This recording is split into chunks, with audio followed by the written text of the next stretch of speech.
La Comisión de Legislación del Trabajo de la Cámara de Diputados de la Nación emitió ayer dictamen de mayoría para que hoy a las 4 de la tarde se debata en el recinto el proyecto que regula la actividad de teletrabajo en la República Argentina. Esto no es la primera vez que se discute en el Congreso, sino que ya hace varios años, incluso del 2007, que se viene hablando de legislar o normar esta modalidad de trabajo. Establece regulaciones específicas el proyecto que determinan o se tendrán que determinar en cada actividad mediante negociaciones colectivas, respetando los principios de orden público. Fundamentalmente habla de la obligación que tienen las empresas de brindar el equipamiento, el hardware y el software, las herramientas de trabajo y el soporte necesario para el trabajo a distancia, mientras que la compensación por los mayores gastos, tanto en conectividad como en consumo de servicios que debe afrontar la persona, se deben compensar. Por otro lado, también habla de la desconexión digital, es decir, el fuera de horario, que no te llamen por teléfono, que no te pidan cosas, sino que se establezcan horarios específicos para esta modalidad de trabajo, la prohibición de que el empleador se comunique fuera de la jornada laboral predeterminada, el derecho que tiene el trabajador de pautar horarios compatibles, incluso para aquellos que tienen que cuidar a menores o personas con discapacidad o adultos mayores dependientes. Paula Pía Ariet es economista, es especialista en esta materia, consultora en recursos humanos y está con nosotros muy gentilmente. Paula, buenos días, ¿cómo le va? Hola, buenos días, ¿cómo andan? Más allá de la coyuntura o del escenario puntual que se da en este aislamiento obligatorio, ¿el teletrabajo en la Argentina es gravitante dentro del universo laboral? ¿Es necesario que se regule con una ley? Es necesario que se regule, de hecho antes se consideraba un beneficio. Las empresas que lo brindaban era un beneficio y que las personas lo valoraban mucho, era muy significativo, había crecido. Pasó de un 3 a un 7, un 10, hoy ya el año pasado más del 15% de las empresas lo utilizaban. No era todos los días y no había crecido como la magnitud que creció ahora. Y muchas de las cosas que hoy están pasando es que deja de ser un beneficio y pasa a ser una herramienta más, una forma de trabajar, ya no como un beneficio, sino como algo que tiene que estar y que es parte de tu normalidad. Y ahí es donde es muy importante esto que se fue regulando, y que ojalá que se regule, porque también va a ser muy bueno para la empresa y para el trabajador, porque establece cuáles son los horarios, porque también acá siempre han habido abuso de las dos partes, ¿no? Esto es como pasaba a veces que decir, hacer home office era como un día, tengo un casamiento, me voy a pedir home office. No, o sea, no es así. Pero entonces acá que existan unas pautas claras para las dos partes es muy bueno y muy importante. Hasta ahora la mayoría de los casos que conocíamos de gente que trabaja a distancia o que hace trabajo remoto tenía que ver con la industria del conocimiento, fundamentalmente el desarrollo de software. Y allí se trabaja por proyectos o por productividad, entonces no era necesario establecer pautas de horario, sino que cada uno lo iba acomodando a medida que terminaban los proyectos. Pero como decía usted, esto se fue ampliando y hay abusos desde los dos lados, desde los trabajadores y desde los empleadores también.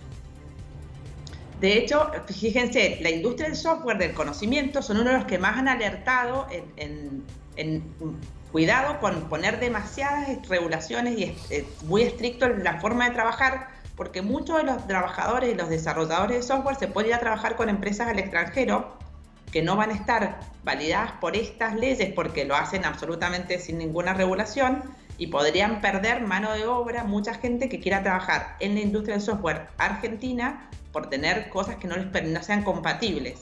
Ellos suelen trabajar en horarios distintos, suelen trabajar de otra manera. Entonces, es como, ellos alertaron como algo no muy bueno, que pusieran reglas tan estrictas. Incluso en el foro, ustedes hacen un foro anual respecto de toda esta cuestión del universo laboral, se planteó el año pasado esto y alguien representante de una empresa de industria del conocimiento decía, la mayoría de los trabajadores, bueno, primero que tienen demanda de trabajadores y no hay trabajadores en el sector. Es uno de los puntos centrales hoy en la República Argentina que no hay mano de obra calificada para este tipo de empresas. Pero él decía, la mayoría, como trabaja por proyecto, termina ese proyecto y se va a trabajar con otra empresa. No hay un vínculo, el ponerse la camiseta de la empresa, sino que trabaja al que mejor le ofrece, y no solo aquí en la Argentina, sino que trabaja de modo remoto con cualquier empresa del mundo. Absolutamente, ellos no tienen el límite, no existen fronteras, no existe nacionalidad ni país, pueden trabajar para cualquier país y de hecho trabajan muchos y siempre nosotros hemos tenido ventajas con otros países porque tenemos un sistema horario muy parecido al de los países desarrollados. Ahí una cosa que es muy importante es que el teletrabajo, primero que esta ley empezaría a regir 90 días después de que termine la pandemia. Porque una de las cosas que hemos tenido es que aprender a trabajar con teletrabajo, tanto las empresas como los trabajadores. Y acá hay un punto que el teletrabajo en pandemia es distinto que el teletrabajo sin pandemia, porque hoy es el trabajo en tu vida, porque en tu casa está toda tu vida, está toda tu familia, están tus hijos, están las tareas de tus hijos. Entonces muchas empresas dicen, no, pero es que la gente bajó su rendimiento por hacer teletrabajo. Y en realidad no es eso. No es el teletrabajo lo que hace que baje en algunos casos el rendimiento, sino es esta nueva normalidad, como se dice en algunos lugares, que es que tu vida, tus 8 horas ya no son nada más que tuyas, sino que implica ayudar a tus hijos al colegio, ayudar en muchas otras cosas que hacen a tu casa. No es la misma casa que tenías antes de la pandemia. Y esto sí es muy importante determinarlo, porque si no se hace una evaluación un poco complicada. Sí, o sea, es decir, más allá de la regulación hay que aprender a ordenarse para cumplir también con la obligación. Es muy importante porque una de las cosas que vos mencionaste recién es que no se puede sancionar a un colaborador que no te atiende fuera de horario. ¿Y esto por qué no va a regir en pandemia? Porque la mayoría de los colaboradores en horarios laborales también tiene que atender a sus hijos, tiene que hacer las tareas. Entonces hay gente que ha planteado, mira, yo prefiero pasadas las 4 horas de la mañana, donde están los chicos con la computadora, con el colegio, con las clases, ponerme de ahí las 8 horas. Entonces ellos mismos han planteado que necesitan cambiar su horario. Y a raíz de lo que se dio en esta cuarentena, larga por cierto, y lo que puede llegar a pasar de aquí a los próximos 90 días, hay muchas empresas que están viendo con buenos ojos esto, descomprimir sus edificios, o hay gente que quizá tiene una productividad mucho mayor trabajando desde la casa.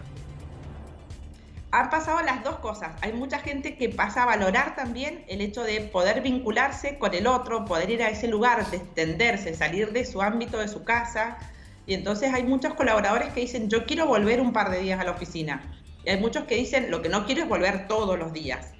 Entonces hay gente que valora el hecho de ir a la oficina. Entonces hay oficinas que han pensado en reducirse, los lugares dejan de ser de una persona, sino son lugares se van turnando, y esto sí, hoy está pasando que hay muchas empresas que están pensando si las oficinas no le quedan grandes, y hay muchos que están valorando mucho el hecho de tener esa oficina, ese lugar, ese ámbito de discusión y de enriquecimiento.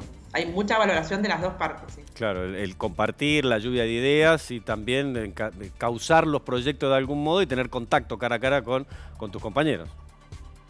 Exacto, porque aun cuando hay muchas herramientas que te permiten el contacto, el vínculo virtualmente, la gente valora mucho esta posibilidad de contactarte con tus compañeros, de contarle el problema, de estudiar, de ver juntos, hasta de distenderse de los problemas habituales de tu casa, que es muy difícil salir si no tenés ese lugar o ese ámbito para conectarse.